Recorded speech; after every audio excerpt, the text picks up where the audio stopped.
RDTDaily.com presents a Tarabuster with comedian Tara Devlin. All right, what's up? How's it going? Nice to see you on our regularly scheduled Friday get together. I can't talk. Sorry I'm late. As usual, a little bit late. I should just change it to 8:45, but then I'll be late for that too. I need a goal. It's very hard to get the show going. In fact, tonight I'm not feeling well, so I'm just saying. I think I have a migraine, a little bit of a migraine. Not if I had a full-blown migraine, I wouldn't be able to do the show. But I just feel a little nauseous. Head hurts. That's the symptoms. That's why. Oh, look at that straw. I couldn't find any ginger ale, so I found that. I'm not drinking coffee. Anyway, so we're probably just have our 2 hours. We'll see how it goes. Guys. All right. And thank you guys. And if you're if you're on other platforms, I'm going to be interacting with the YouTube chat. Yeah, I got the flu shot. Twisted nerves painting. I don't know. I feel yucky. But hopefully, if I get sick, if I throw up or something, well, I guess that'll be the end of the show. But yeah, if you're on other platforms, come on over to youtube.com/C for channel/Tarabuster. And thank you, Jim, for being a moderator in the chat and for your feedbacks that the audio is good. The audio and video are good. Thank you so much. I need you. And thank you for your super chat, Jim. And thank you for your patronage. If you can become a patron, please do at patreon.com/Tara Devlin. That'll help keep the show going and growing. And also I want to thank you, Charlie, for your very generous support, your sustaining contributions to keep the show going and growing, making this show part of your APS radio roster. APSradionews.com roster. And for your donations to the poor little community cats who need help, and they do. So do the poor, I don't know, creatures out there. I feel very guilty about, well, you guys know I took the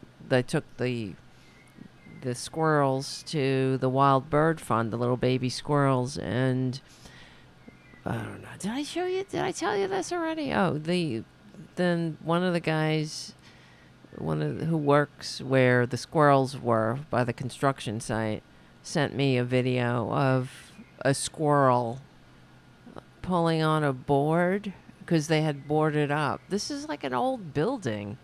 It goes back like 100 years. No one's going to live there. And I guess the squirrels were living up in the roof, and they boarded up all their homes. And I felt really bad seeing that. I keep thinking about it. It's really upsetting me, frankly.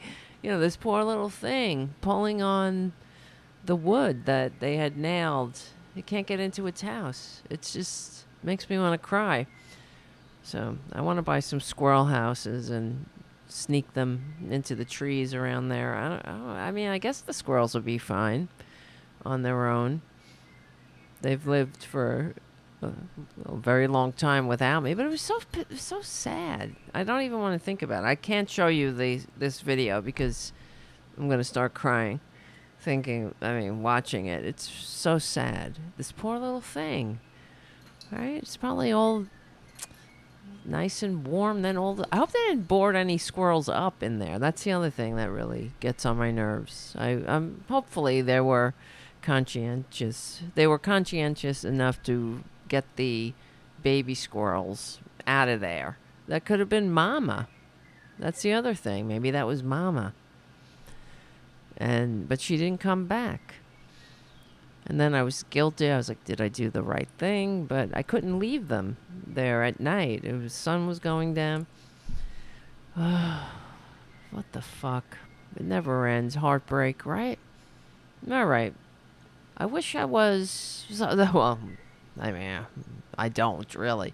I would say I wish I was a sociopath, just a little bit, so I don't have to think about these things or feel this. But anyway, that's why it's so unfathomable to me when I see Republicans not giving a shit about anything but themselves, or just the incredible cruelty. And I guess this is a good place to start because Kristi Noem, we talked about this on the other show, is getting panned by both Democrats and Republicans, for the most part, for her murdering her puppy. Her excuses keep changing, and of course, it's so pathetic, really, that she even thought to put this story in her book about how she had to kill her dog because it was vicious. And how old was the dog? 14 months. 14 freaking months. Thank you, Ed, for the squirrels. Thank you, Ed. I'm actually going to do that, I think. I was looking on Etsy. There are some squirrel houses that people make, for sale. $40. I'm sure they'll be fine without me, I know. But it might make me feel better if I do some kind of night mission. I'll have to take my friend Debbie, who is also a animal nut cuckoo. I guess people would say that's kind of cuckoo, but oh well. Why not, right? But maybe I'd have to do it very sneakily, Do it at night. Get it very high up in the tree. Bring a ladder. I don't know. Got to get these things, and just leave a couple of houses out there for the squirrels. Since we evicted them from a house that they were living in, nicely, not bothering anybody, and so why the fuck not? Anyway, whatever. Oh well. Okay, yeah, they're very cool. Squirrels are cool, Jim. They're sweet, and they live amongst us. The squirrels know me around here, I have to tell you, because actually I'm wearing my sweater here, and this is a sweater I sometimes wear outside. And look, I have peanuts in the sweater. I always have peanuts on me. So, because when I see a squirrel, I'm like, hey, here you go, squirrely. Because why not? Make their day a little easier. They're out there like digging, looking for food. Here you go. Here's some squirrely. Here's take a freaking day off. All right. So, what else was I saying? Oh yeah, I told you that story about that. Somebody put a freaking poster up. Squirrel, like mad at me for feeding the squirrels. They put it by my car. Whatever. For those who don't know, and it was some lady. People suck. They're so annoying. That's why I like animals. I like squirrels, cats, dogs. I like animals. What can you do, eh? I don't want to shoot them in the face. And if they are aggressive, here's the thing. Let's get into the show. I'll save the rest of this for my shrink. Who cares? What are you going to do? I'm not going to change. So, it's too late for that. So but the thing is, here's, Kristi Noem is going all around. First of all, she's a sociopath in my Psych 201 expertise. Because, first of all, she didn't understand why. What's the big deal? Shooting a dog in the face. That's what you do. Animals are for us. The Lord said, dominion. Take your dominion, wherever the hell, over animals. Dominion over animals. How dare they? That's really one of the whole Bible needs a redo. But the fact that she is confused why people are upset, and that she has to explain it. And of course, the explanations go through different cycles. She's trying on whatever she thinks fits. But that's why she's a sociopath and my Psych 201 knowledge. Because why would you put that in your book if you're not a sociopath? Because part of it, it's like, sort of like, I guess, when I was early in my early alcoholism, when I was young, I used to just, when it was fun, when I was drinking, and I was, like a teenager or whatever, before I made a career out of it in the beginning, you know what I mean? I didn't understand. I thought everybody drank like I did, I just thought everybody felt like I did. I didn't have the wisdom of experience. Hold on. And I think that's the way people are in general. If you're not, I believe, self-aware in some sense, or you haven't done work on yourself, haven't been to therapy, or come to grips with yourself. If you're emotionally stunted somehow, if you're not, emotionally, what's the word now? Emotionally intelligent, right? That's a thing that people say now. They look like, if you're looking for a job, they're looking for emotional intelligence. It's true, which makes you a good person to work with, because you can understand people and not project your manias on them. But Kristi Noem, and this is Republicans in general, they think this is why they need a shrink, and I wish they would get one, because maybe they would stop inflicting their manias on us and working it all out on society and, hurting society. But she thinks that everybody thinks the way she does. Like, what's the big deal? It's a dog. What? Who cares? It's just a dog. Shoot it in the face. It's not like, it's not doing what you want. It ruins your hunting trip. It's rambunctious. It's untrainable, she says, which is complete bullshit. Because you're not talking about an old dog, like the old saying, you can't teach an old dog new tricks. This is a puppy. This is a young dog. And dogs are a reflection of their owners, of their guardians, of the people that they come in contact with. They're pack animals. They take their cues from their pack leaders.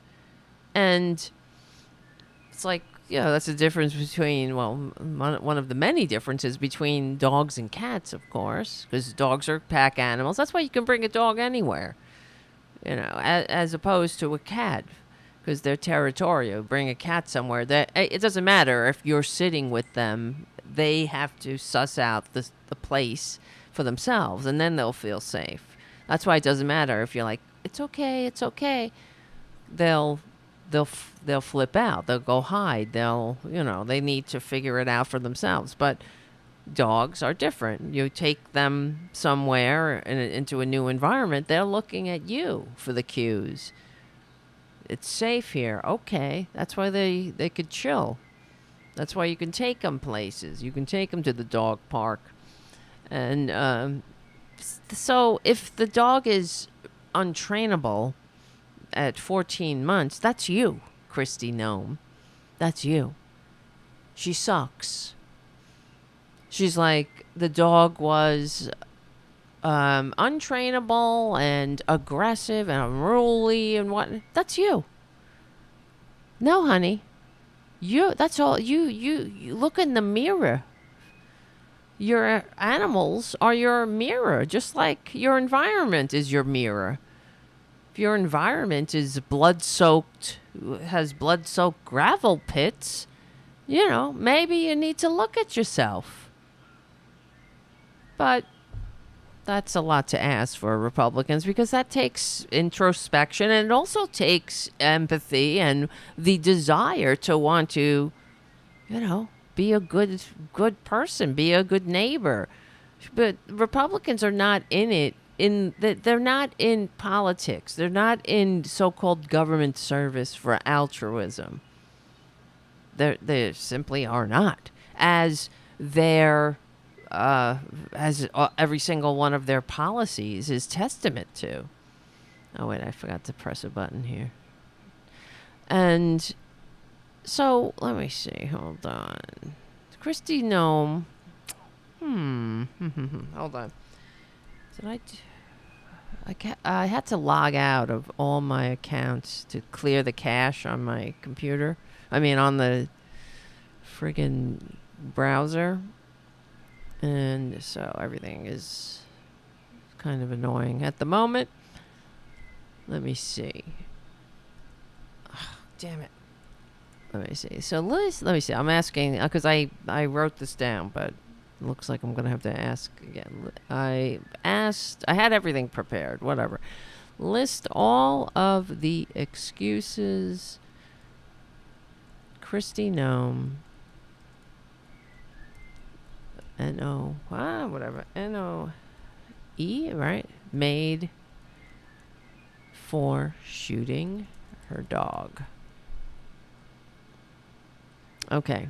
So she says Kristi Noem I read it wrong. Kristi Noem was extremely dangerous. Yes, she is. She's dangerous. No, well, she said cricket was extremely dangerous. And now she's saying it came to us from another family that had found it way too aggressive. Bullshit. Okay? This is another excuse. I want to see if this excerpt is published. In fact, let me play this, because she was on Hannity, the stupidest man in, or otherwise known in the industry, by the way, as, I'm not saying this, it's what he's been known for, as the stupidest man in media. Okay? I didn't make it up. The people who worked with him, that's what they call him. All right? So, I'm just repeating it without, I've never worked with him, thankfully, personally. Oh, God. But Kristi Noem was on Sean Hannity trying to make excuses for shooting a dog in the face and a goat. Let's not forget the goat. The goat's not getting enough play, in my opinion, in this incident. Because there's no reason for her to have killed the goat, too. Because it was smelly. That's why she killed the goat. It was smelly, she said. Smelly. Well, give it a bath. Get a hose out. Give it a nice bath. Animals like to take, some of them do. They like to be clean.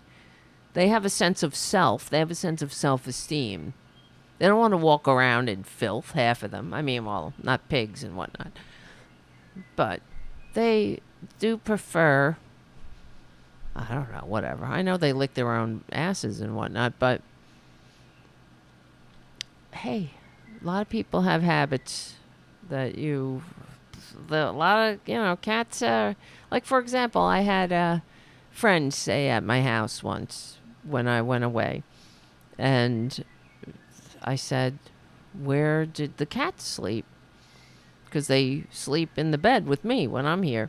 And she said, no, they wouldn't sleep with me. They slept in the living room. And I was like, wow, they have a lot more integrity than half the people I know, right? Not, I'm just kidding, of course, but, they have a lot more integrity than a lot of people. They're not going to sleep with somebody they don't know. They have too much self-respect. Or something, they're not just going to, give it away. All right. Hold on. Dakota Governor Kristi Noem is facing backlash after an excerpt from her upcoming memoir was released. Now, Governor Noem tells a story about how she had to shoot and kill her 14-year-old dog. She had to. Don't you love the way that they frame it? And this is propaganda. And, of course, we know that because this is a channel that has to pay $2 billion for lying to the dummies who watch it. the dummies who actively choose it as a news source. You know, it's one thing to choose it because you like the entertainment value. It's another thing to turn on Fox News because you want to know the news. You want to know what's going on. I mean, you don't. Admit it. Admit it. You don't want the news. You're not trying to be informed when you turn on Fox News. Admit it to yourself. That's another thing with the Republicans and their lack of self-awareness. I would have a lot more respect for them if they simply had that, just a modicum, just a pinch of self-awareness. My cats have more self-awareness. That's the truth. Because, don't kid yourself that you're watching Fox News because you want to be informed. You're watching it because you want your biases confirmed. That's it. You're not trying to learn anything new. You're trying to remain, I should say, outraged. You need the level of outrage, and you want it reflected back at you in your tribe. At this point, there's no excuse. Because we could have said back in the day, before all the studies were done, that Fox News makes its viewers less informed than people who watch no news at all. Studies done by socialist organizations like Business Insider.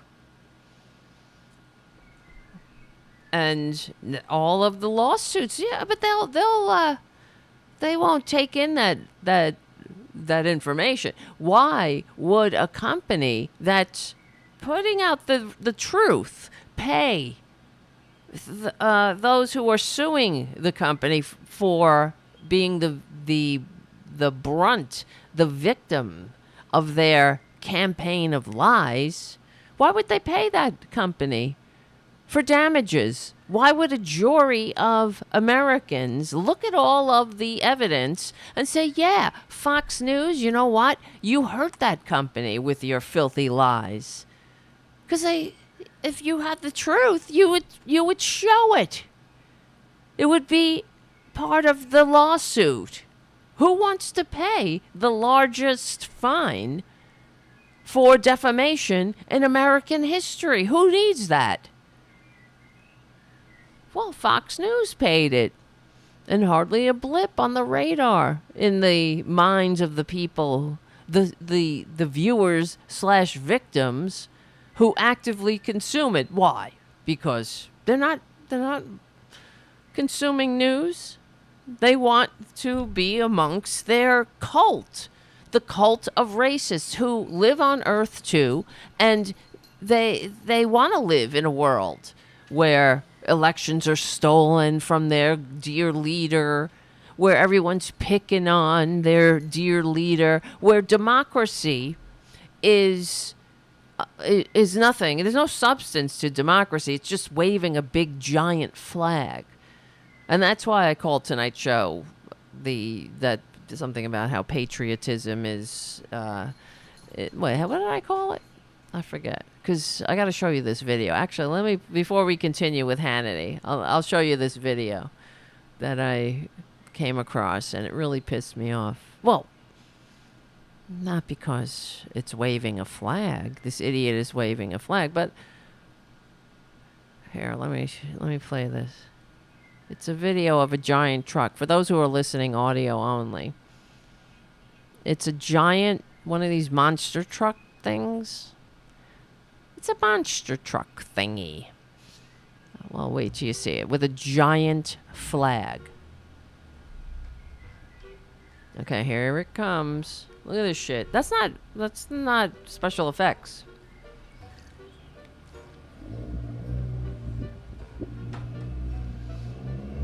Now that is a flag, they write underneath. Total American patriot? No. An American embarrassment, maybe.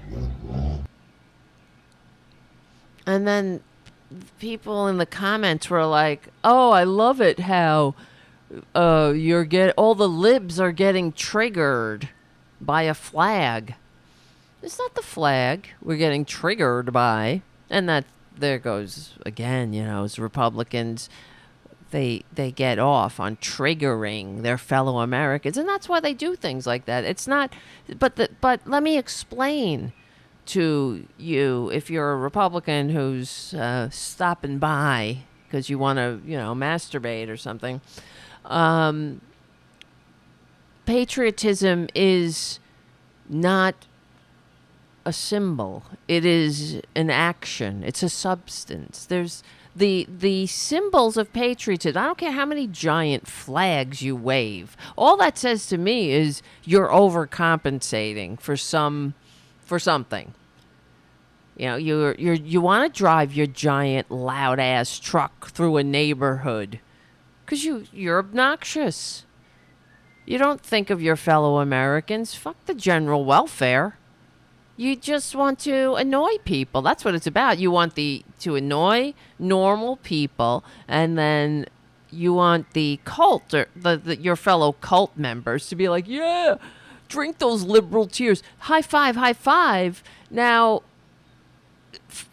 waving a giant flag does not make you a total American patriot. Let me explain. You're not a total American patriot waving an American flag, supporting a wannabe dictator who is not man enough to respect the peaceful transfer of power. You're not a total patriot. I don't care how many flags you wave and how gigantic they are. You're overcompensating for the fact that you not only hate America, you're confused by America. If you think that America is just waving a flag and leaving people behind, hating democracy, not respecting the peaceful transfer of power, how about dodging the draft when it's your turn? But, there's one thing about being a conscientious objector. Trump didn't even have the courage to do that. He was just a coward. His feeties hurt. But you love the troops, though. You like to put on a uniform and give those salutes. You like to do all the good salutes. To act like you're a real man. But when your country called, you couldn't. Your feet hurt. I'm sorry, my feeties hurt. And I'm not going to pay my taxes either. So the uniforms, the weapons, the body armor, the protective gear, everything that the troops need to allow them to come home in one piece. Well, I'm sorry, Booby. I got more important things. I don't pay taxes. That's for the little guys. Like the little guys give their lives for the country or sacrifice their time. And, total American patriot while supporting a coup, an ongoing coup. These two things do not compute. They don't live under the same roof. They don't live in the same house. You're not a patriot. You're overcompensating. And you should really look at yourself, because if I would love to understand what motivated this person to put that giant flag on their car. It's not like they're doing it for a community parade. Like, oh, giant flag in the parade. Come take a picture with the giant flag. The monster truck and the giant flag amongst the floats on the 4th of July or something. Just a novelty. They do it because they want to be dicks. That's what it is. They want to be loud, obnoxious. They want to pretend they're patriotic. They want to hide behind this giant flag. I mean, the giant flag is is in direct proportion, is in converse proportion to simply how much they are confused by America. These are the same people who want to ban books, who want to tell people what kind of marriage contract, what kind of life they can live. Can you live with somebody with the same pee-pee or opposite? You got to live with opposite pee-pee. They want to tell women that what they can do with their bodies under the guise of pretending to be all for babies, when we know it's bullshit, because criminalizing abortion does not reduce the abortion rate. It just kills women and heaps trauma upon an already traumatic experience. They want to tell trans people, they want to tell you how to live your life. They want you to follow their religion. They want you to be free. They love freedom, though. Well, they're banning books under every excuse that every other authoritarian utilized in their similar assault on a free society, on their democratic or republic societies. It's same. It's the same shit, different day. It's the same. And what is it? What is it that motivates somebody like that? And that's the thing. It's like they're not doing it to unify the people. You know what I mean?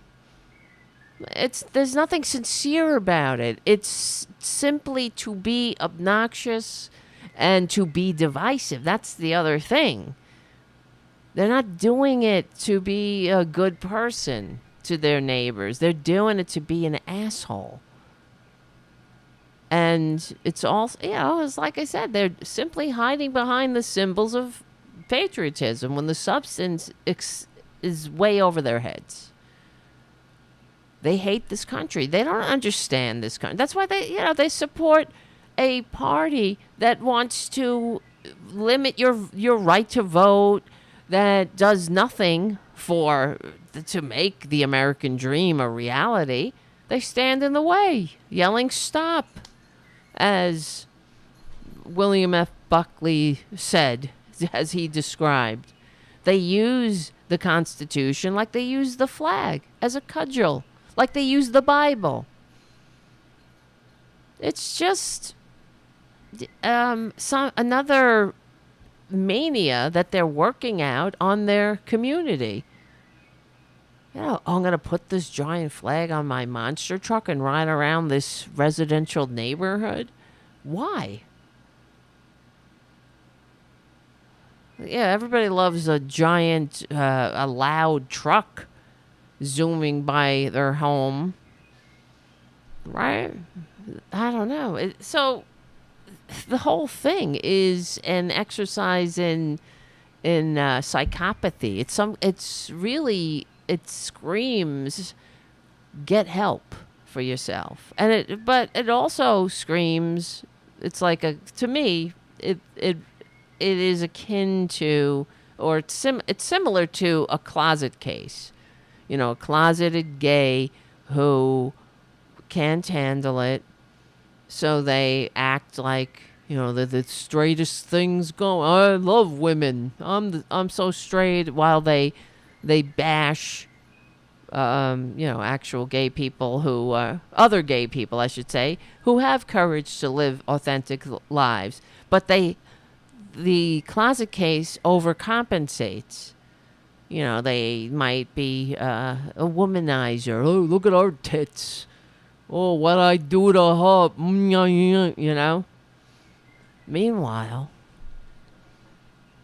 in their heads, their hearts, they hate themselves. It's sad. Am I wrong? No. Anybody have? I'm looking on the chat. What do you think? Tell me. What do you think? Is Am I correct in this assessment? But we'll get back to that. I have some other video. I wanted to show some. Well, we'll talk about Kristi Noem again a little bit, just because it's an ongoing story that she don't know when to shut the hell up. She don't know when to take the L and slink away. She's sick. They're all sick. She's a sociopath, of course. I mean, it's all about her. That's why she says that the dogs. Oh, she has the animals are working on. Oh wait, well let's continue the Hannity clip. So she's on Hannity,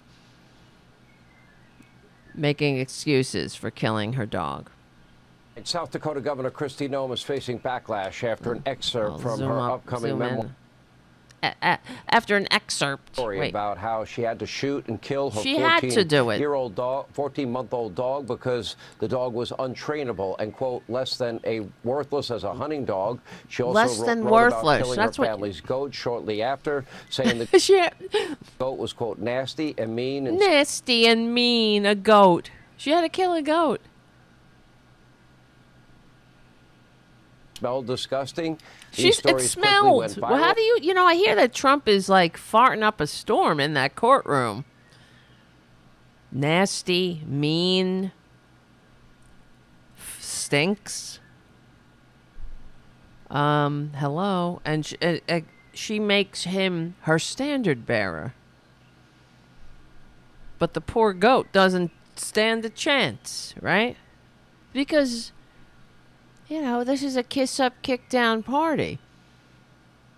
They only attack the voiceless, the unconnected, the politically unconnected, the powerless. Compassion is weak to Republicans. It's the truth. There's something broken in there. How, for example, remember when Sarah Palin gave an interview? When they were running, her and John McCain were running to squat in the White House despite receiving fewer votes, and in the background, she's like, "I'm here at a farm for turkey for Thanksgiving. Where they're harvesting turkeys, murdering turkeys in like a wood chipper." He's just like putting the poor turkeys into this wood chipper, chopping off their heads, and this is the place I think this is a perfect backdrop to give an interview. Bloody turkeys being slaughtered behind me. What? Cuckoo. What's wrong with you? She doesn't understand. Like, that's not normal. People don't want to see that shit. Well, here I am. Yeah, I'm at a farm. I like to kill without mercy, and I love Thanksgiving. I love all America. I love America. And who doesn't love to kill a turkey or two? And here they are being slaughtered. Yummy. But it's just the disconnect to think that this is an appropriate backdrop for your interview. And others like her killing wolves from helicopters, taking in her reality TV show. She tried to be a reality TV star. When she had the opportunity, as we remember, because she was the governor, she didn't have she didn't want to finish out her term. She wanted to get those buku bucks from reality TV. And she did her pilot for her tacky little reality TV show. And on one of the episodes, she slaughtered a moose. She shot a moose. How wonderful. Oh, fun. So much fun. And then she sliced it up on camera. Because... and she was dancing around with the knife. I mean, just a giddy little ghoul. They're so ugh. Noem is being attacked by both Republicans and Democrats, dog lovers and goat lovers. Anyway, joining us with her first interview since the Here backlash she is. And look is at the that author of the cover. upcoming- What's with the hand? Like, what is this? Where's your hand? Why is your hand up there? Is that supposed to be... Come hither.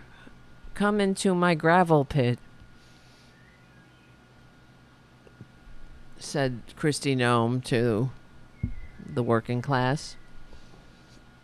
I'll shoot you in the face. That's what you were supposed to do, though, right? You know, human beings, we have a history of compassion, even before we were full Homo sapiens. It goes back to millions of years. The first evidence of our prehistoric ancestors taking care of each other. We're talking like 3 million years ago. The Homo erectus taking care of the old and the infirm. And they have evidence of this. In the fossils and the skeletons that they found, some of these skeletons that they said they could gauge how old they were when they died and how old their injuries were. And they said there's no way that this person, I don't know who would, I guess it's a person, right, would have been able to survive without the help of others. You know, the one was paralyzed, and so they helped it. You know, so they had, because they must have had a heart. They must have loved their companion. But, you know, something is broken in these right-wingers. Book, No Going Back, The Truth No of What's Going Wrong Back. with Politics. Well, and how why are we move going back to the America forward. 1800s? Governor, I know you haven't There's no going back. You have responded. You responded Hold on on. X on Sunday. There's no going back, everyone. Except if you're a woman. You're going back to pre-1860s. And you gave more explanation to this. No, but we're going back to the Dark You Ages. talk about this 14-month-old dog as untrainable. You describe He's it making as a excuses. trained assassin. How So the dog's a trained assassin. Not her, not the one who dragged the dog to a gravel pit. Now, listen, if the dog was so unruly and unmanageable and a killing machine, how could she drag it to a gravel pit? I do animal rescue. You know that. If there's a cat who's not socialized or is unruly and unmanageable, there's no way you're getting near it. There's no way you're going to be able to drag it anywhere. Same with a dog. A dog would not allow her to grab it and drag it if it was vicious and unruly and untrainable and unmanageable. Especially if you're being aggressive to the dog is going to get scared. It's going to resist. It's going to fight. But she's telling us that this dog that had the taste of blood and was attacking everyone and everything, Kristi Noem, took this dog, a 50-pound dog, and dragged it to a gravel pit, and it didn't do anything. It didn't defend itself. It didn't attack. That's because she's full of shit. That's why. She's full of shit. And so if you have an aggressive dog and you drag it to a gravel pit, it's just going to stand there and wait to be shot as you walk away? No. She's full of shit. That's why. It's probably the thing that breaks my heart is that dog was probably looking up at her, wagging its tail. What game is this? Look at her face. How the dog was killing chickens of a local neighbor, and how the dog killing even went chickens to bite you. because it wasn't trained. I don't want to get into it because we did it last week too, the whole thing, going through it. She wants it to be a bird dog. She's not trained the dog. It has no training, and she's upset that it got confused by chickens. She wants it to just understand without any effort on her own part. And if it was so untrainable, take it to a goddamn shelter where somebody can adopt it as a pet, not a bird dog. Yeah, you're right, Kathy, on the chat. She's evil. This is evil. When you kill something for the mere fact that it's easier than doing the right thing, you have options. There are shelters. There are other, but that takes effort. And she was filled with rage. Oh, Cricket had ruined their hunting trip. That's what it was.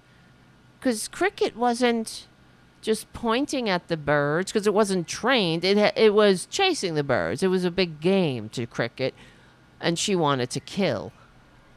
She wanted to kill the birds, so she killed Cricket.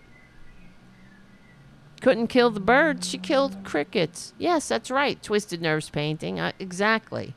This is psychopath. For real. For real. Look at her eyes. Her friggin' dead eyes. And that's the other... just an aside. I'm sure you saw Trump's tweet where he was saying that, I'm not sleeping in court. I'm just closing my beautiful blue eyes and taking it all in. Is that how you take it in when as you're farting yourself awake, as Colin Jost said? He has blue eyes. That's why I was like shocked. Last week we were looking at their eyes up close to see if they had any life in them, and Trump doesn't. He's got blue eyes. They look like two goddamn shark eyes, like from Jaws. The marbles. That speech on the boat. Marbles, dead eyes.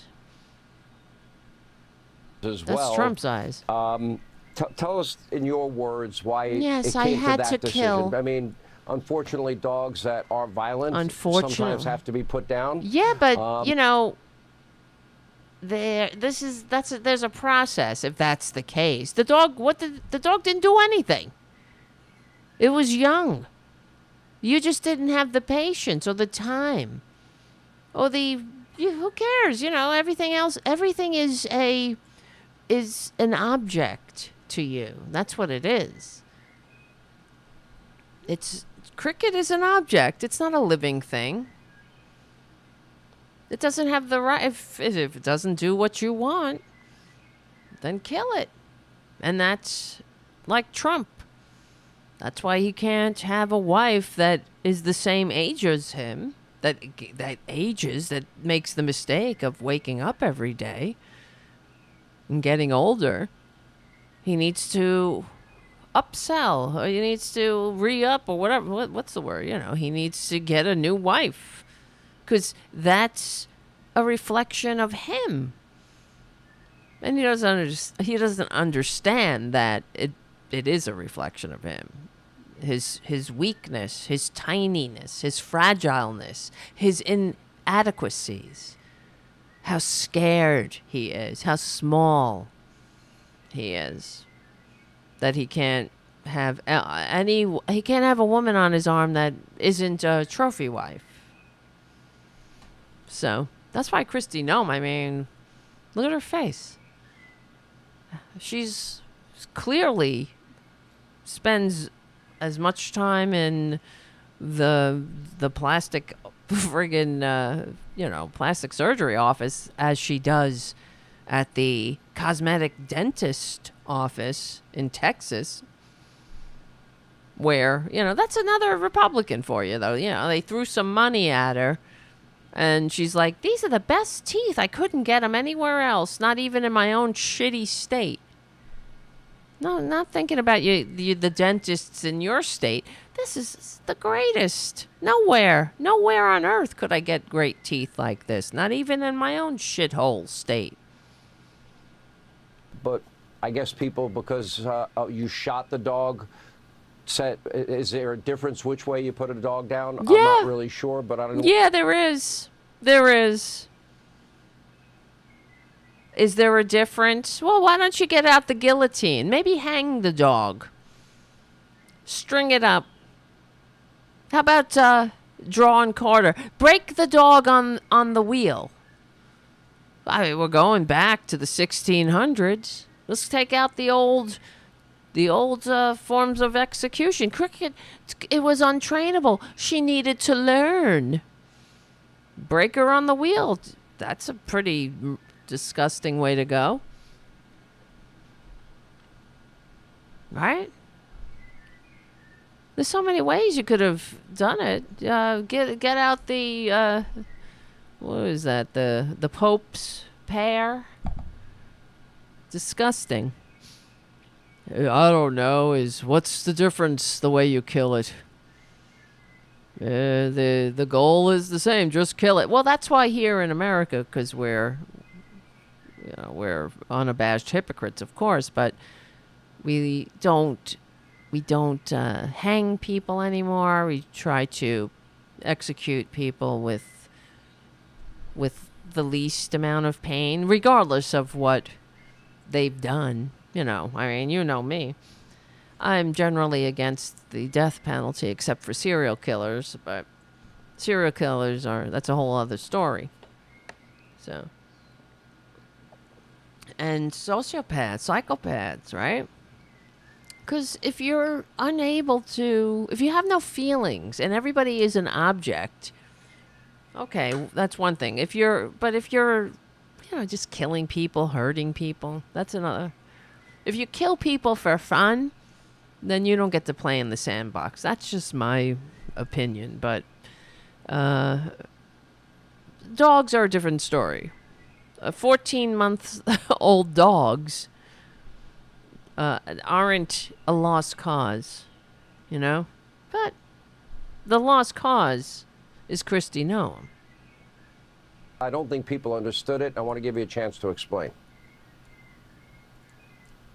Well, Sean, you know how the fake news works. Yes, it's fake news. They leave out some or most of the facts of a story. They put the worst spin on it, and that's what's happened in this case. From your I hope book. people really do buy this book and they find out the truth of this story. It's your words. Because the truth of the story is that this was a working dog, and it was not a puppy. It was a dog that was extremely dangerous. It had come to us from a family who had found her. If it's like I said, hold on. Jesus Christ. If it was extremely dangerous, there's no way she would have been able to drag it to the gravel pit.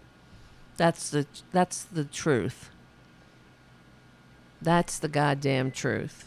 We know that because the dog would have been if the dog was aggressive, there's no way she would have been able to take that dog and drag it to a gravel pit without it attacking her. But we're just supposed to take her word for it. And at first she said that I'm so sorry that people are taking this 20-year-old story and taking it all out of context. Because it doesn't matter, now. It's 20 years old. Well, you still knew better. You were an adult. It's like Trump when he was with this Access Hollywood tape. Oh, it was when he first thought he should apologize. Now, being a Republican means never saying you're sorry. But in the beginning, when the Access Hollywood tape first came out and he apologized, he was like, I'm sorry, it was locker room talk. It was just a couple of guys talking about grabbing women by the pussy. And it happened 10 years ago when you were 50? When he was 60, 67 or something like that, right? So it happened 10 years ago, though. Youthful indiscretion. Just a couple of guys. It was a locker room talk, even though it took place at a work site, technically, right? They were at work. It wasn't in the locker room. They were at work. It was a job site. They weren't there for their health. They were there for work. But, okay, they're not in a locker room. Trump would never go in a locker room unless he was in there to try to catch the Miss Teen Universe or the Teen Universe pageant contestants in their underwear, which is what he did. Oh, we'll get to that too, because I want to talk about something else about Republicans and because this is all, they have nothing except hate and division and targeting minority groups, and they're going after trans people again. They want you to call in. They want you to call into a hotline in Ohio to I guess turn in any trans person that isn't in the bathroom you think they should be in. You see? Divide. But please, by all means, wave those giant flags. Please. And tell me about freedom and the Constitution. Tell me how much you love freedom. You love America. You love the Constitution. But you want us to do everything you want people to do. That you don't want them to read the books you don't want them to read. You don't want them to live the lives you don't want them to read. You don't want them to study the subjects that you don't approve of in school. You don't want them to discuss their lives, their legal marriage contracts, if it has anything, if it has any pee-pee of the same. If two same peepees, no, we don't talk about it. Shame. You got to heap shame on everyone. Shame and division and suspicion. They're so sick. I wish they loved freedom. I really do. You know? If they were waving those giant flags, I'd be like, there you go. Good for you. But the fact is, it's nothing but a cover for their true heart. They hate this country. That's why they're trying to turn it into an authoritarian dictatorship. They're trying to roll back the American Revolution. That's not patriotism. That's pretty much the opposite of patriotism. I don't care if you hump a flag, you rape a flag, like Trump does. Ugh. Oh, but it was a working dog. Let's get back to the dog. That's the other thing. You know, that's what you do to working things, the things that work. If they have to work for a living, you shoot them in the face if they're not doing what you want them to do. No compassion. Just shoot them. Shoot them dead. You know she's full of shit, by the way. I'm 100% correct. Knowing animals. That dog was not aggressive. It was a dog. It was interested in chickens, I guess. And yeah, so what? That's what dogs do. My sister's dog bit a pheasant one time when we were out. I was crying about it. But it was what it had to do. That's what it did. It hurt me to see it. It didn't have to do that because it wasn't like it was hungry. It was just its instinct. It bit. It went. He saw the flapping and it went after it. It's what do you do? I cried my eyes out, but you don't kill the dog for being a dog. Too aggressive.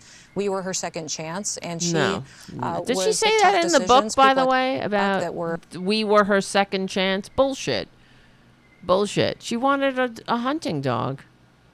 Why would you take an aggressive dog and say, and then give it no training? So now this is. I just want to look it up if that's in her book. Part of our neighbors, she attacked me. Bullshit. And it was a hard decision. Bullshit. And the reason it's in the book it wasn't is hard. This book is filled it wasn't hard. It was a snap decision. It wasn't hard at all. You said, I hate that dog. Right? They all lie. Jim on the chat says she just lies. They all lie. As easily as breathing. It's all to elicit a reaction from whoever they're talking to. If the first lie well, that's not a lie. This is the problem with Republicans. They tell the truth, and then it's a gaffe, right? Then it's a fake news. It's not, you're misunderstood. When the truth is out there, that's when all the fake news cries, and that's when they all have to do damage control. And then the lies come. But she counts on the stupidity of the people who will vote for her again. You know? Not that, I mean, oh, God. It's so disgusting. It goes to show you their hearts. Or her heart. Let's stick to her, I guess. Tough, challenging decisions that I've had to make Tough, challenging throughout my life. decisions. And like I hope that people understand. Killing a defenseless animal. It was a working dog. So kill it. Kill it. Like, there are working dogs all over the place. There are working dogs at the airport right now. How dare you think you just kill some dog? It's not working for you because you're not training it. No gratitude, no compassion, no decency, no humanity. And from this, that what the point of this story is that most politicians, they will run from the truth. They will shy away and hide from making tough decisions. That's not a tough decision. That's a weak decision. That's a sick decision, not tough. That's the thing with Republicans too. Everything is opposite day, right? They think that that's tough, killing a dog, but just like they think being an asshole is tough. But you got to be strong, right? Put some razors in the water. That's strong. Torture prisoners. That's strong, right? Back to Dick Cheney. Degrading and debasing the United States by making us a torture nation, even against not just our own laws, but the Geneva Conventions. They're not understanding that things like that are simply guarantee that Americans will be tortured. But what do they care? Even though we know that torture is ineffective. That people simply say whatever they think you want to hear to make the pain stop. But that's why they're weak. That's why they don't have the patience for leadership, or they're not fit.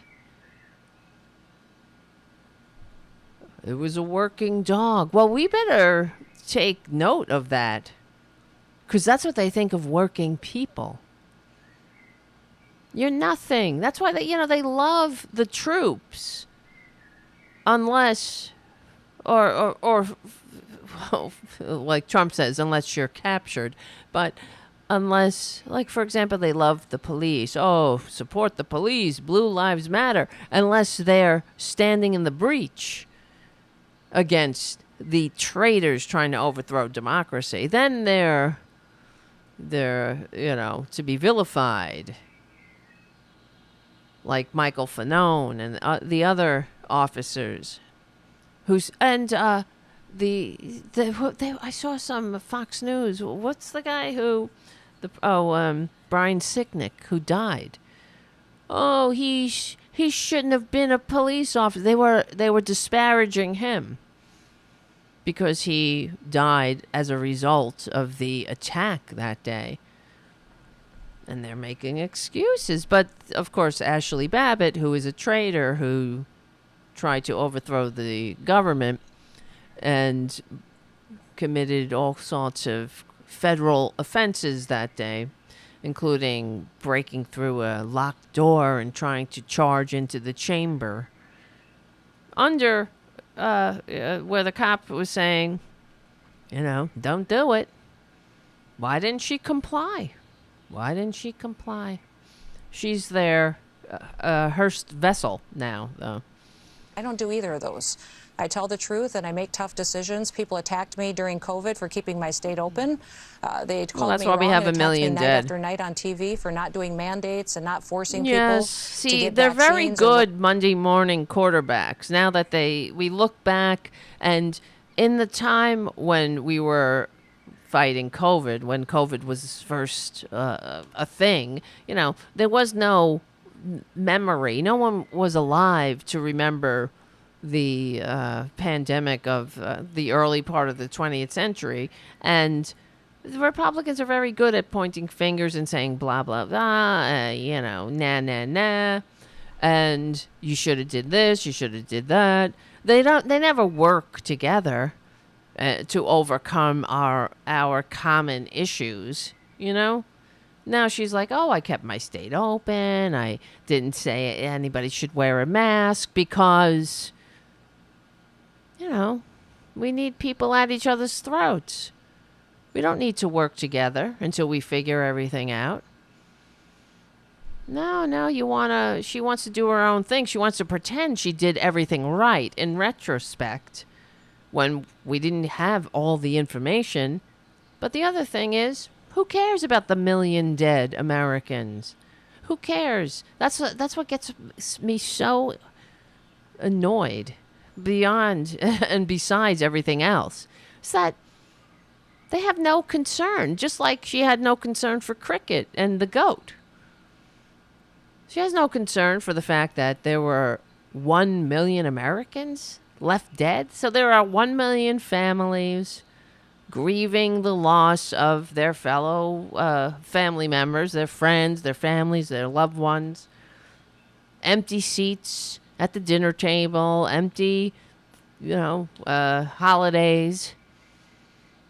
The holes in their lives, in their hearts. Who cares? I kept my state open. I didn't tell you how to wear a mask. Who cares about the frontline workers that couldn't get a day off for 2 years? We're dropping like flies, and from exhaustion, having to just spend their lives telling people or listening to the idiot say, I should have got the vaccine. I should have wore a mask in the ICU. God, I didn't close my state. I did everything right. But everybody else did everything wrong. What do you know? See, they're never sincere partners in this thing. They're not. That's why they're not patriots.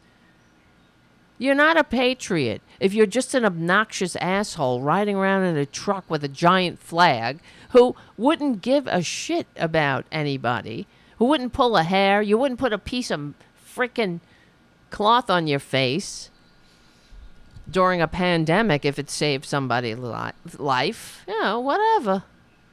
Oh, my God. Thank you, Pookie's mama. Pookie's mommy, Tarabuster, thank you for never giving up. We will win. So let's go vote and vote blue up and down the ballot. You better believe it, my friend. Thank you, Pookie's mommy. That is such a generous super chat. You win tonight. Can anybody outdo Pookie's mommy? No, I'm not. Don't get greedy. No. Well, maybe. Hey, why not? Thank you so much. Guys, this is our show, so it does mean a lot, and it matters. And it goes into keeping the show going and growing. It really does. Thank you, and I love you. I love you, Pookie's mommy. And I love you, Jim. And I love you, Ed. And everybody. And Dana. And Twisted Nerves Painting. And Errol. And Sage. And Terry. Nice to see. And Kathy. Nice to see everybody. BB, Delay, Sage. I said Sage, yes. Ed. All right.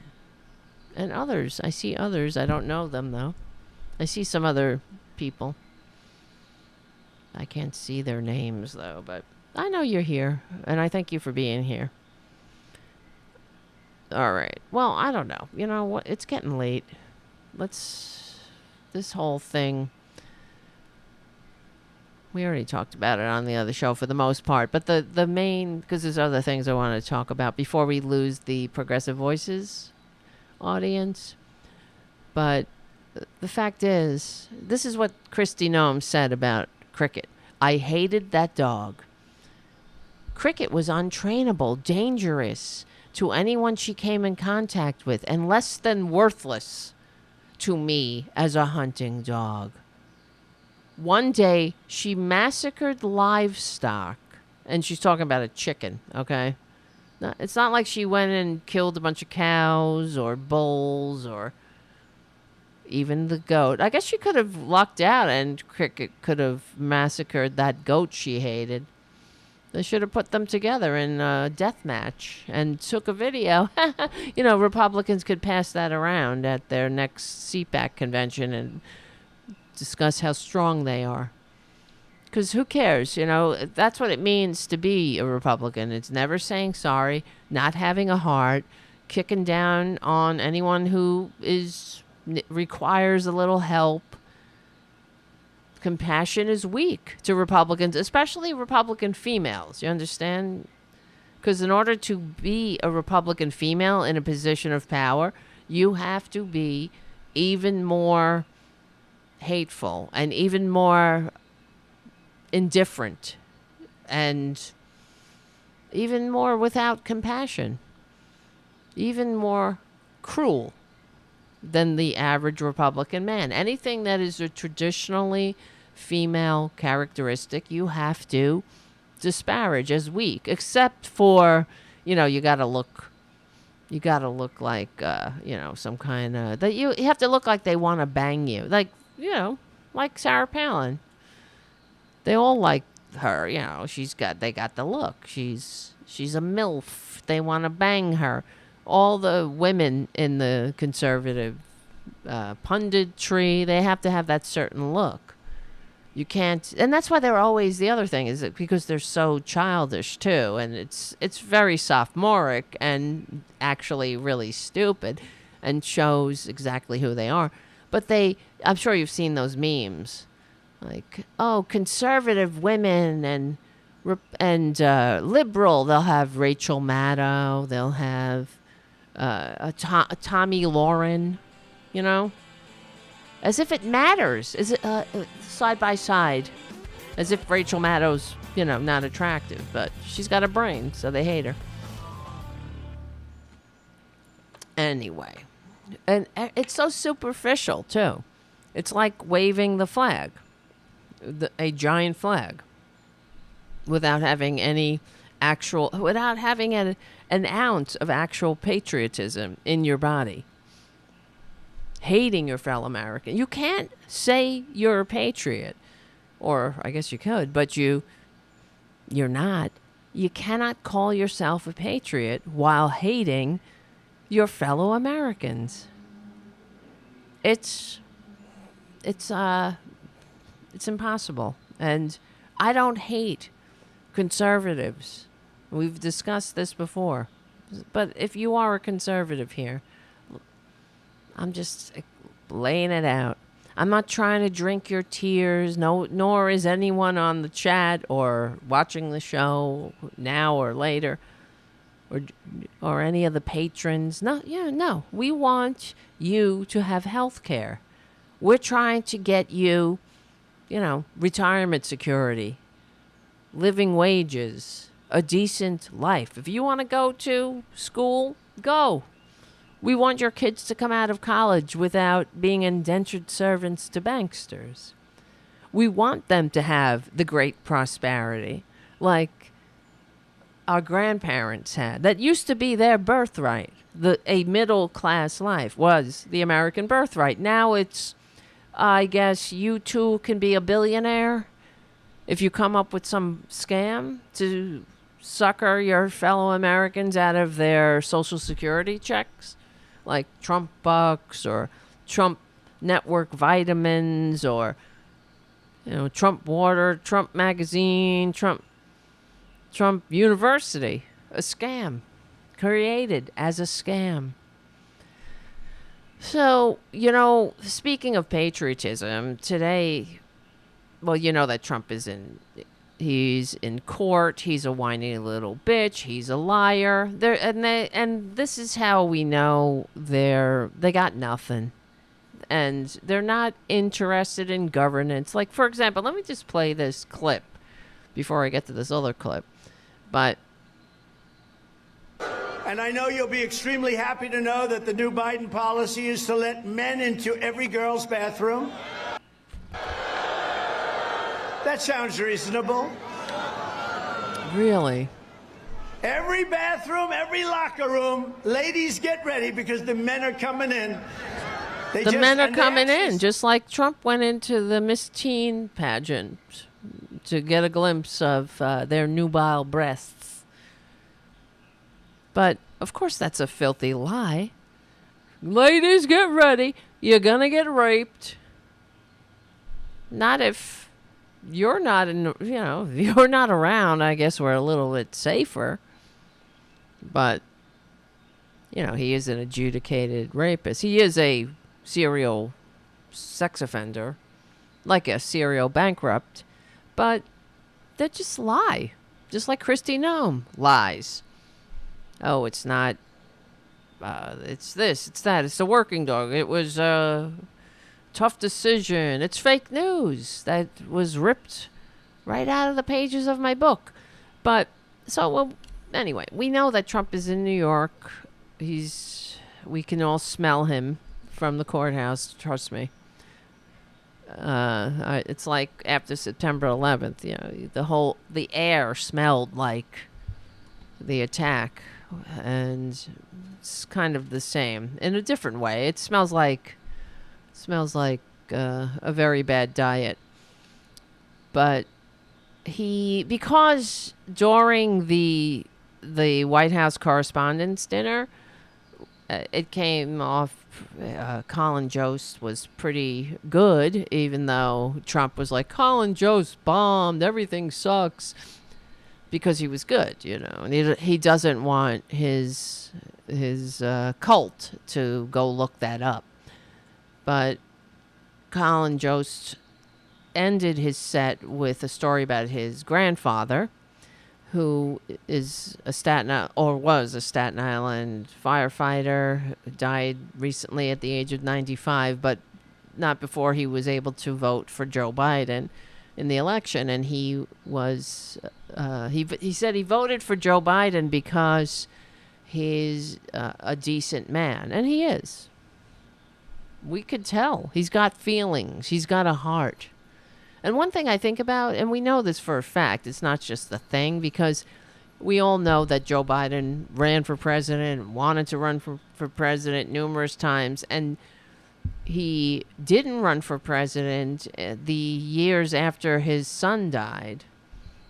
And that was because he was depressed, and he wrote about it. He said, I can't do it. I just cannot get up and do what's required to run for president, because he was grieving, and the weight of grief, it's a real thing. And so that's how we could tell he's not a sociopath. He would not kill. Oh, the other thing in that Hannity clip, Hannity keeps bringing up how there's what's his name, Commander or Major, I don't know, one of the dogs in the White House, Joe Biden's dog, keeps biting Secret Service people. And let me see, Joe Biden's dog, Commander. Is it Commander? Yes, Commander. Who was a rescue dog, an actual rescue dog with a past, and they adopted him. And he bit some Secret Service people. He's gone to doggy college a few times, doggy behavior school. Then, they're still sticking by him.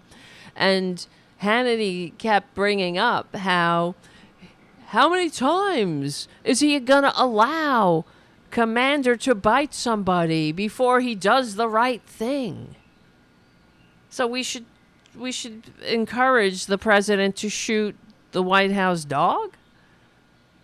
No, he's not going to shoot Commander. He will stick by Commander and help Commander through he's an elderly dog too. He's not young, but to even criticize Joe Biden for that. It's not like Commander attacked somebody grabbed them by the neck and tried to murder them. It's not like, but these are the same people that give a shit about nothing, about, let's say, 1 million Americans dead from COVID, children dead in schools from Republican policies, allowing assault weapons from sea to shining sea, but we're supposed to kill a dog because they bit a Secret Service person's hand. How many times is Commander going to bite somebody's hand before Joe Biden drags him to a gravel pit and shoots him in the face, I guess? This is where we are in this country. Republicans are encouraging shooting dogs in the face, and the fact that he says, well, he's confused. Well, I don't know what's the difference, how you kill something. Well, the fact that we have to explain it to you says everything, really. Is why you're unfit. You're unfit to hold leadership positions. And it reminds me of the Iroquois Confederacy. And I wonder if I wrote an article years ago about, and in this article it was about, it just mentioned something about the Iroquois. Okay. How they picked their leaders. And the Iroquois had a council of women, mostly, right? They were sort of the last word. And this council of their wise elder women would pick the chiefs, who were men, right? So, the Iroquois were also matriarchal, right? But one of the quotes I remember from an Iroquois historian and also a member of the tribe would once I'm trying to remember because I can't find the actual article, but he said that we pick people who are kind. We watch them as they grow up. And the women who take care of the children know that children who are kind and giving and caring and always helping others, they will be put in to be the leader of the tribe. Not the selfish ones, not the sociopaths, but we will win. Thank you, Progressive Voices. Come on over to youtube.com/cforchannel/Tarabuster to watch the end of the show. Become a patron at patreon.com/Tara We stick together, we win. We're on the right side of history. I'll see you soon. All right. That snuck up on me, man. Damn. So think about that, though, as the Iroquois Confederacy, as that someone who is selfish would not even be considered to be a leader. Let me see. Do I have this actually? Yeah. As one chief explained, I just found it.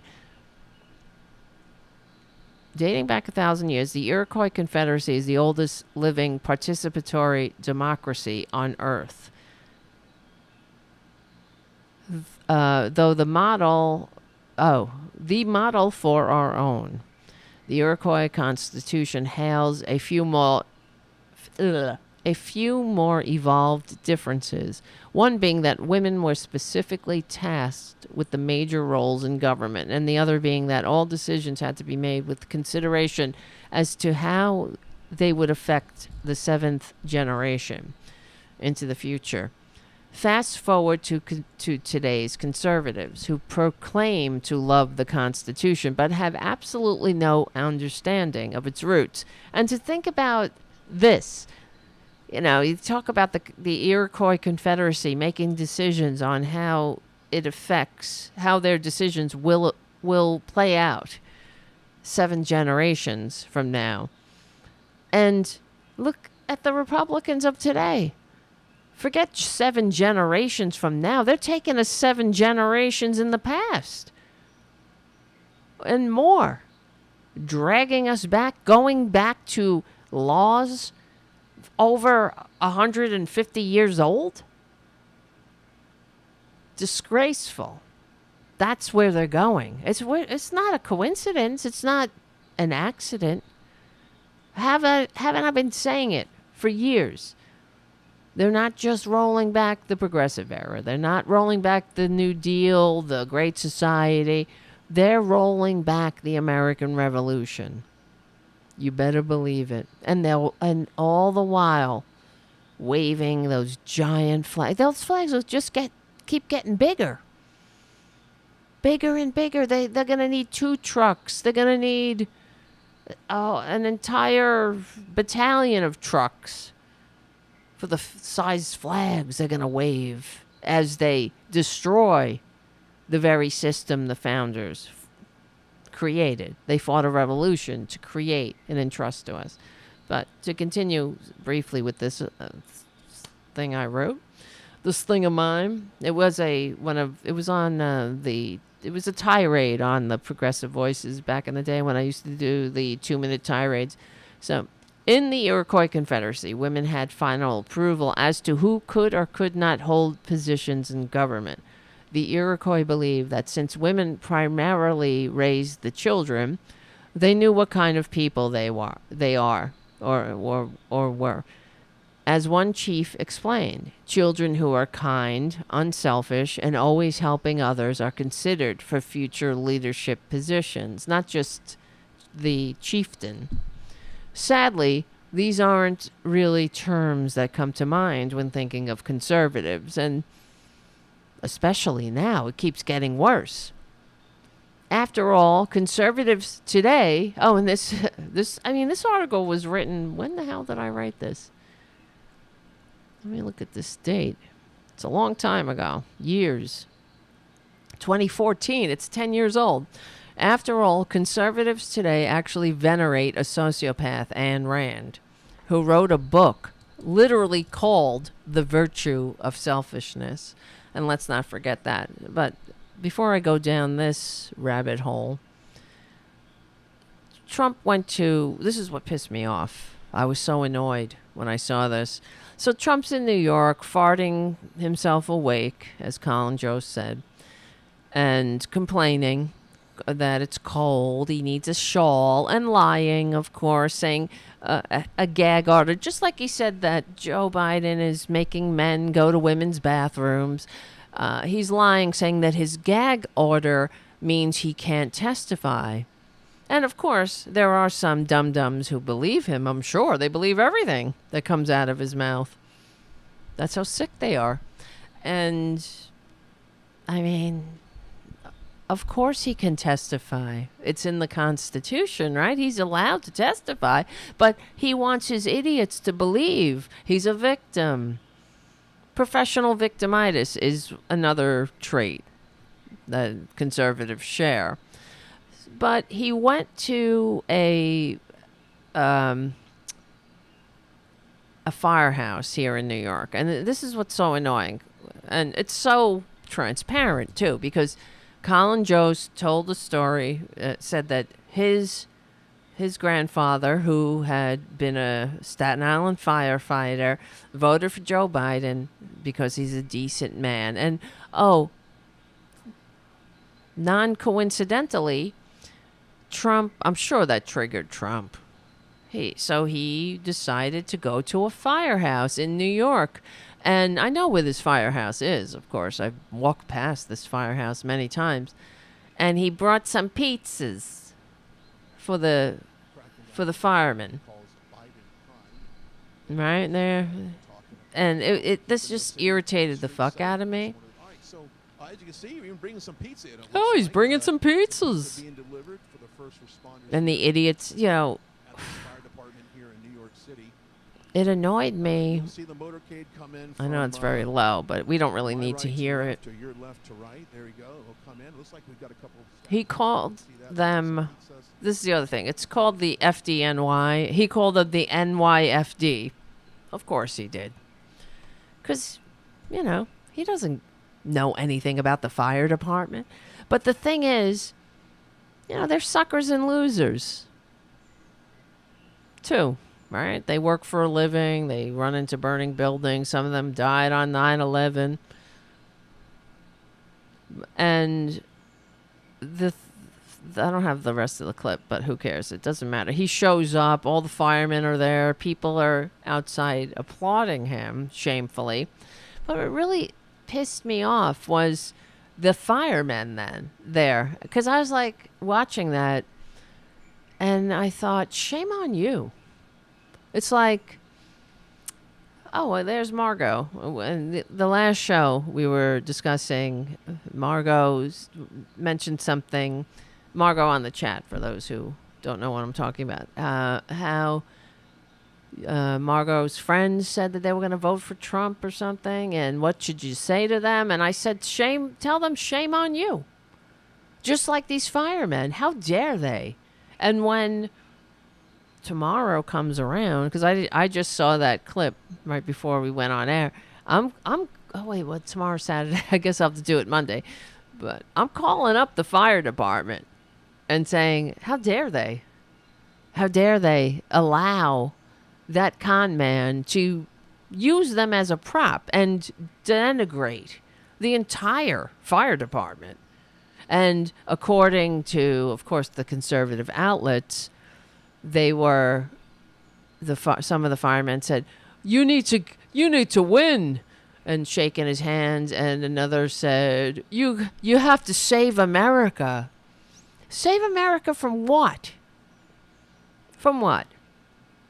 Are you that racist? Are you that stupid?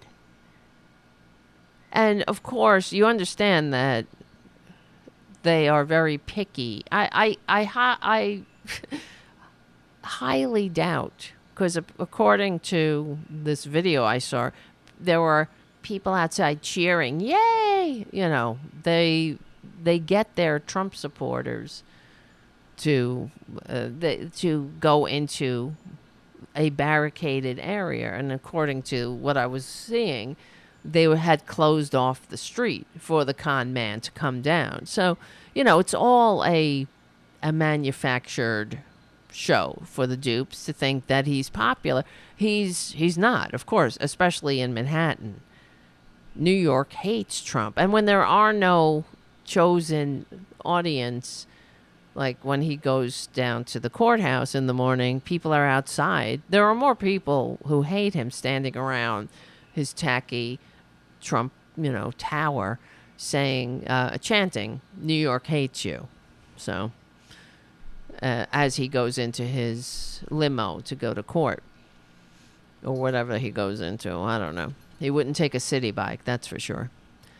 But I was like, these suckers, to be used as props by a con man who hates their guts, He can't even figure out the name. Now imagine if Joe Biden called them NYFD, right? FDNY, it's a pretty famous moniker. They sell a lot of shirts. I see people wearing them, not just in New York. So he visited this ladder company 2, engine 8, bearing pizza, of course. Probably somebody else paid for it. And he said, "I love you all. Very special people." He was signing his book or something and other memorabilia. And, ew.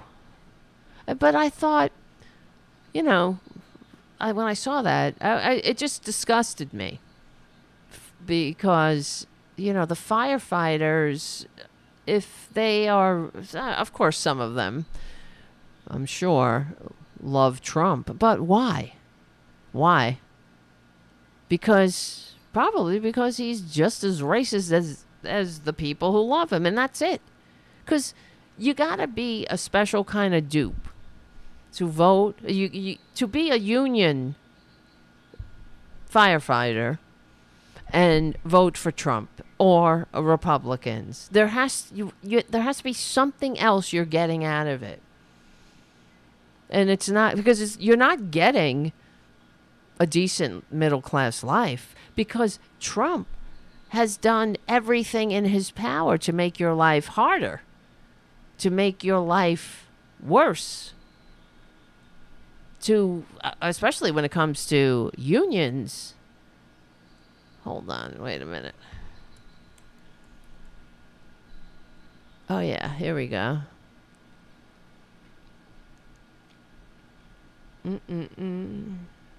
Let me see. The thing that I had, I can't find it. Wait. So I had all of everything that Trump did against unions. List Trump's and Republicans.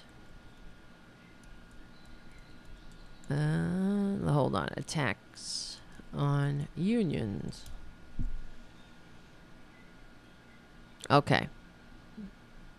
You see, Trump, he packed the National Labor Relations Board with anti-union appointees who have systematically rolled back workers' rights to form unions and collectively bargain in general. So now it's harder. I'm sure Joe Biden is trying to undo the damage. But this is what Trump did when he was in office. As much as he could do, he fucked the working class. Because back in the day, like if you watch these Republican conventions, they're all regale you, or they're the suckers who vote for them, and the shocked normal people who watch for, horror, their convention. Not just because they don't know how to put on a show. They don't know how to produce anything. It's very embarrassing. But they're simply, it's like looking into a fascist funhouse mirror.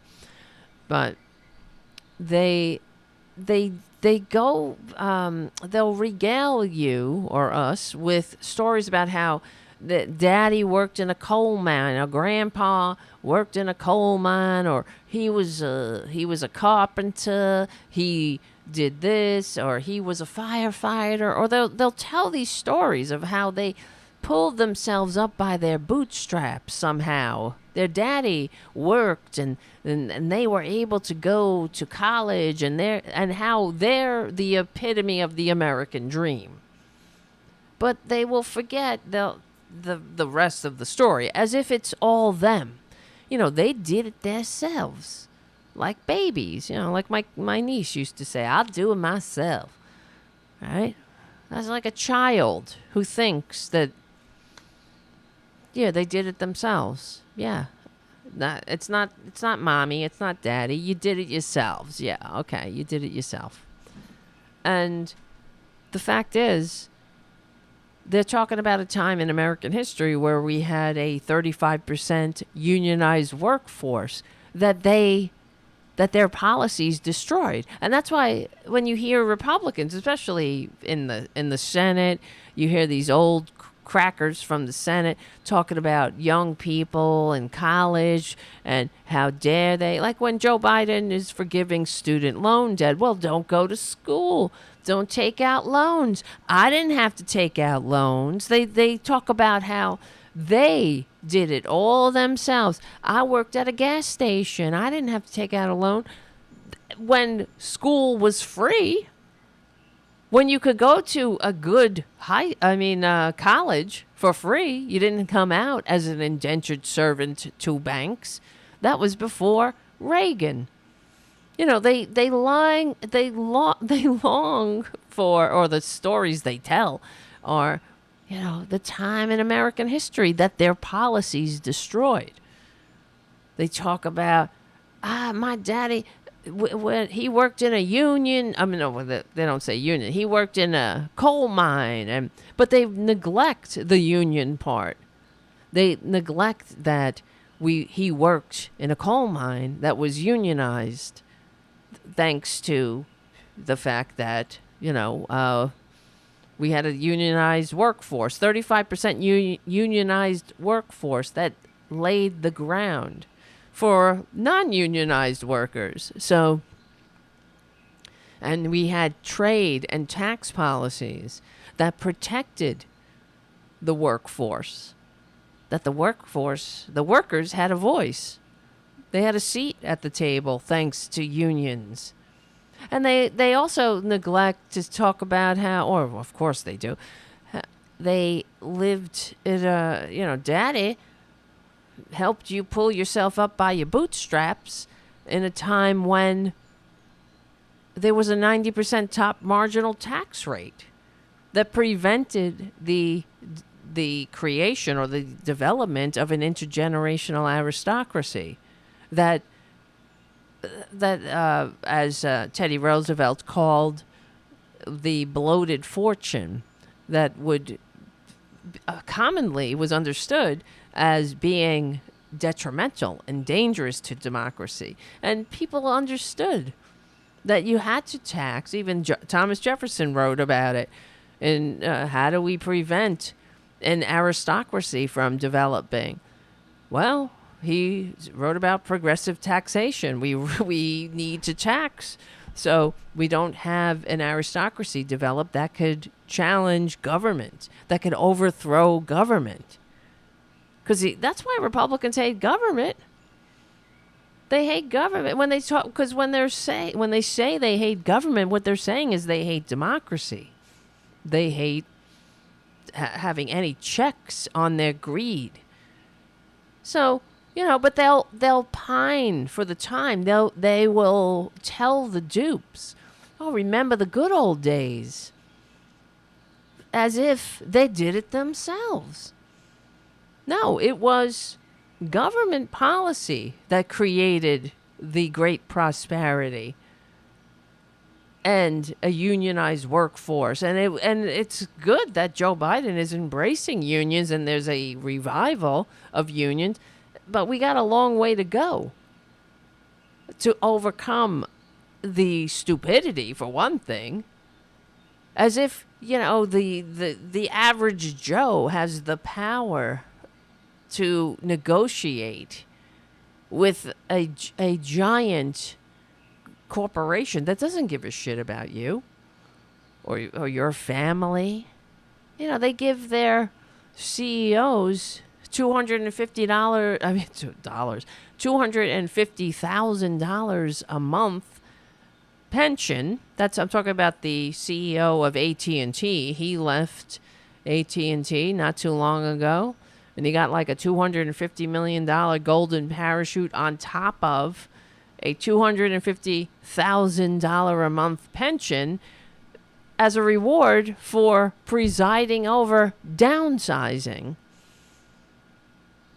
You know, firing people, families. Well, I would beg to, well, not beg, but I would guess that, you know, maybe that $250,000 a month could have saved some jobs, and that $250 million, or whatever, it was a lot of millions. in the triple, whatever, a lot of millions a month. Could have rescued all those jobs that they downsized. Because we have to ask ourselves, what's the meaning of an economy? What's the meaning of life? Republicans will say it's to make the rich richer, I guess. I don't know what these firefighters will say. It's to what? Say, oh, you got to save America. Shake this con man's hand? Save America by what? Overthrowing democracy? Putting people in their place? Because I can't imagine what he's talking about. Save America. He certainly is not doing shit for you, boob. When he was the so-called president, despite receiving fewer votes, he did everything in his power to destroy the working class, to make it harder for working people to have a life, just not to struggle a little less. That's the Republican way. You got to struggle. They hate this country, understand? They hate the people who work. They hate anybody, like Trump said, support the troops unless you're captured. But they hate people. They hate this country. I don't care how your flag fly. Oh, I love freedom.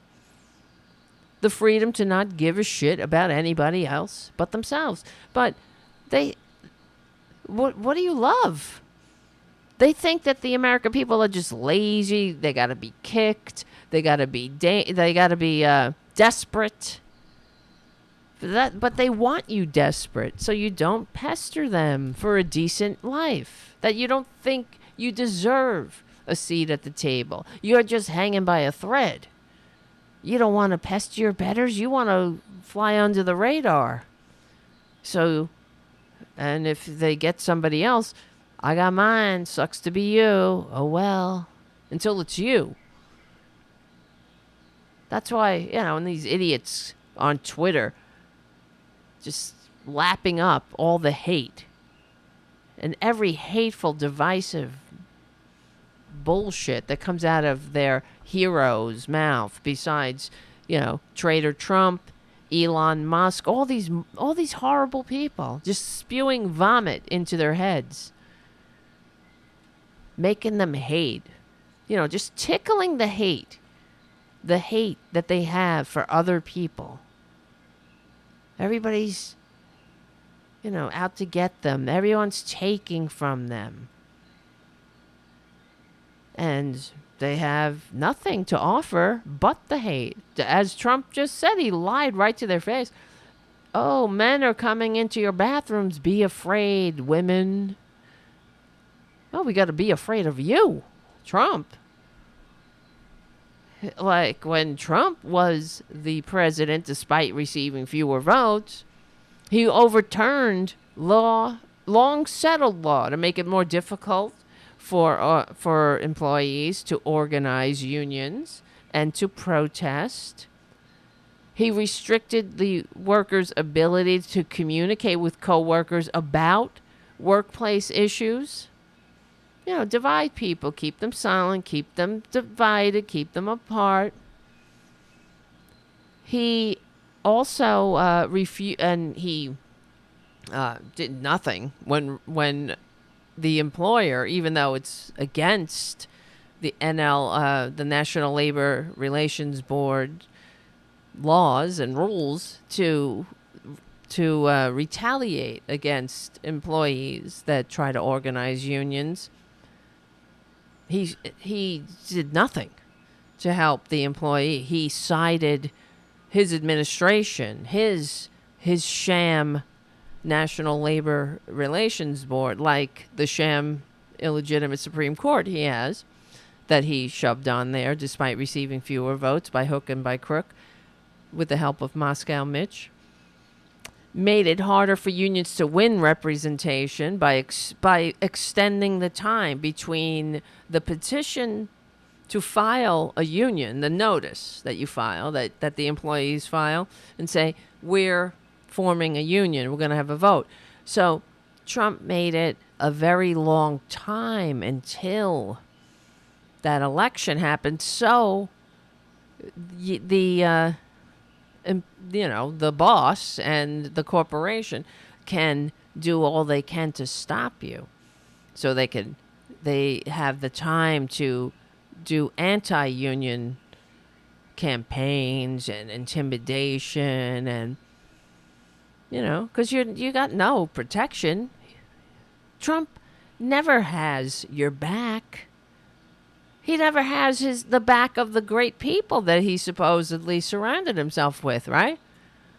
Only the best. But now they're all losers, suckers, nut jobs, kooks, the worst, liars. He appointed anti-labor judges, of course, including the Supreme Court, especially Neil Gorsuch, in particular, not just especially, who dealt Neil Gorsuch himself, the man without honor, let's say. He's the one that first stepped over the metaphorical corpse of not just democracy, but of Merrick the Meek, when Moscow Mitch called him up and said, "Hey, I'm having a coup against the court, just like the Nazis did. We're packing the court with unqualified and men and women without honor, undignified, self-serving creatures who don't care about the Constitution or democracy or the millions of Americans who voted for Barack Obama to have this role, this constitutionally prescribed role, to choose a Supreme Court justice according to the American people. The right, the duty, I should say, that we bestowed upon him through the election. We said Obama can do that. And Moscow Mitch, from his little shithole community, who represents the same amount of people as a town here in Queens, said, no, I'm sorry. You don't get to do that. That, to me, is outrageous. It's also disgusting how, of course, the corporate media, they never point that out. Well, they always say how Mitch McConnell, how he violated norms. He didn't violate any norms. He wiped his ass with the Constitution, following in the footsteps of every fascist, authoritarian coup in the history of Earth. He did what the Nazis did. He took a page out of the Nazi playbook. And Neil Gorsuch should not get off the hook. And neither should Justice I Like Beer and Justice Handmaid. They should all be called out for participating in the coup. Like, some Republicans didn't participate in Trump's coup. Why do they get a pass for participating in this coup? To illegitimize, to pack the courts, as we see right now what they're doing, that they're in the tank for this traitor. Like these firefighters are in the tank for the traitor. I don't know why. Because they're dumb. They're watching Fox News probably. They hate their fellow Americans. They hate black people, gay people, trans people. They're falling for the divide and conquer shtick. It's really true. What else do they... is it? What else is it? Do they hate themselves? I don't know. It's bizarre. That's why they need counseling, in the very least. They need the truth. They're not getting it on Fox News. All they're getting is divisive bullshit. Excuses, reasons to vote for their own demise. Oh, you gotta save America, sir. You gotta save America? From what? Save it from democracy, I guess. Save it from the Constitution. Save it from everything that actually makes America great and turn it into every other shithole authoritarian fascist dictatorship that ever failed. Oh, it never ends well in fascism. Just like Trump. And I remind everybody that one day in the not too distant future, those who supported Trump will only speak of it in shamed whispers. That's coming. That day is coming. And when it comes, I will point it out. What else did he do? He rolled back overtime pay rules. Okay? Oh, you got to save America, sir. He opposed minimum wage increases and weekend health and safety protections for workers. You think maybe firefighters could use that. He appointed anti-worker union-busting labor secretary Eugene Scalia. Remember that? Undermined workers' ability to organize and collectively bargain. He made it easier for employers to fire or penalize workers with no consequence, even though that's against the law, supposedly. Even if they simply speak up about the conditions in their that they're working under. He also supported lawsuits and legislation aimed at weakening unions. So it was just a non-stop, full tilt boogie against the working class. He threatened to veto pro-worker legislation like the PRO Act and the Public Service Freedom to Negotiate Act. Freedom. They love freedom. Trump and his Republican cabal systematically attacked unions and workers' rights from the inside, from the outside, from the judiciary, from the legislation, from the legislature, from executive orders. Everywhere you looked, everywhere there is a way to attack, they attacked organized labor and labor in general. Ugh. Well. I'm looking at the time. It's almost time to... Well, we only have like 2 minutes left. I guess we'll have to wait until our weekday show, because I wanted to talk about, many other things. There's so many other things, like Republicans. And I said Ohio earlier. It was Utah. Unveiling Utah state government unveiled a new official tip line for snitching on bathroom goers, inviting the public to make note of whenever they witness a person they believe to be transgender using the wrong bathroom. What can go wrong? What'll go wrong there? Well, now we know there's videos on TikTok, and I've played them before. Of I remember some drunk Karen in a casino attacking some woman who was a cis female, actually, but she looked a little sus. She was cis, but she was sus. She wanted to see her pee-pee. That's a man. And she called the security, because that's what you do when you're a Republican and you love freedom. You attack your fellow Americans in the bathroom. You just don't let people take a piss in peace. You call it, you got to get the security. And then you say, I'm just doing it because I love freedom. I love America.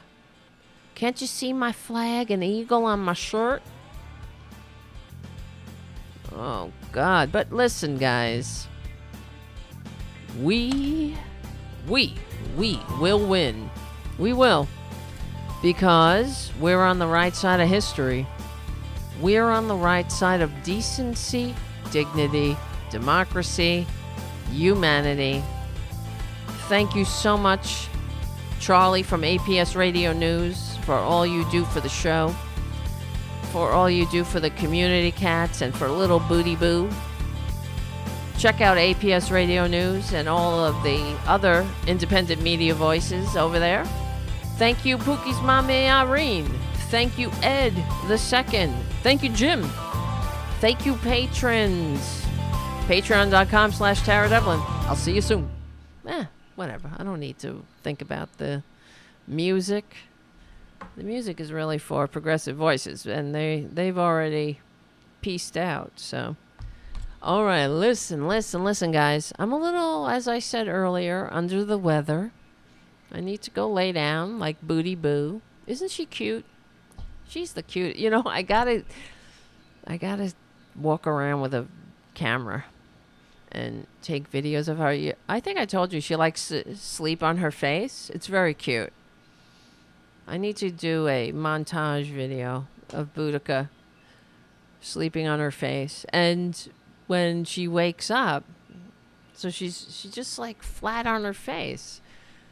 And I walk over and she's like she comes up with her. It's just so cute.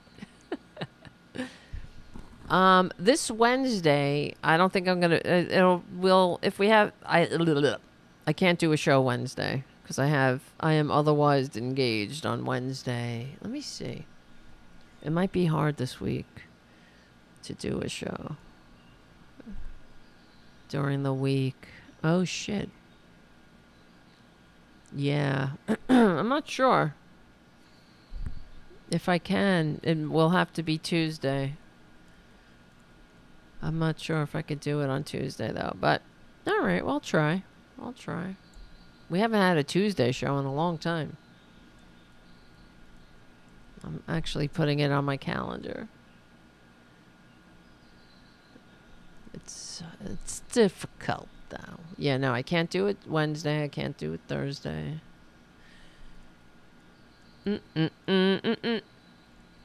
What-da-ba-da-boo. All right, I have to see how the day goes, though, because I gotta keep the lights on in Tarabuster Studios. All right. Who knows? Maybe I'll do it earlier in the day. Try to fish in a different pond. Get some, I don't know, get some people. Maybe. We'll see. We will see. All right, guys. Thank you for hanging out. Thank you for all you do. We'll see what happens. I'm going to try. And in the meantime, thank you for hanging and thank you for being awesome. And I will see you hopefully during the week. Or Friday, definitely.